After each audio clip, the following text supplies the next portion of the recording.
ورکی یا څو ولسوالیو ته سقوط ورکړي هغو جملې یو هدف موږ تاسو ته ګوشتې او د لالپورې ولسوالۍ هم ټاکلی ده. خو دا تاسو ته زه وایم زه اوس تللی یم مالته سرحدي زړور پوځیان ولیدل. واقعا چې د وطن افتخار واقعا چې دا وطن باید وویاړي او په ویاړي زم په ویاړم تاسې په ویاړم په تاسې ویاړم په تاسې خاوره ویاړي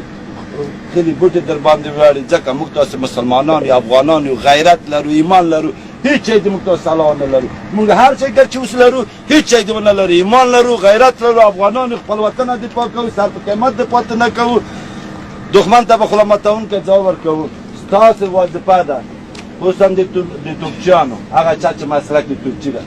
چې د څومره پوستې ستاسې په استقامت کې ډېرې خاص کونړ نه نیولې بیا تر لالپورې پورې دا ستاسې یوه جبهه ده د حمایت په خاطر باندې ستاسې قماندان کنډه کمیر توپچي دا ټول په جریان کې دي کلکه باید دفاع نه کړو چې یو ټاک پاکستان په وکولو چې سرحدیان درته وویلې چې یو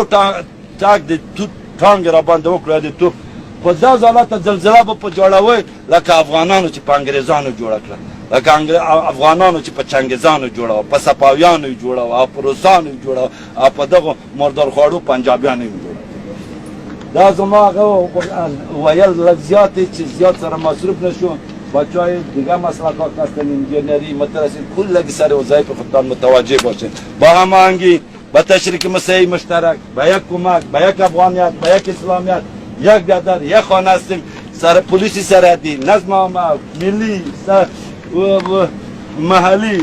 امنیت ملی ولسوالا چیزی که از کل ما شما یک خانه هستیم یک بیادر است وطن ما شریک است هدف ما شریک است دشمن ما شریک هستند از وطن خود به شریک دفاع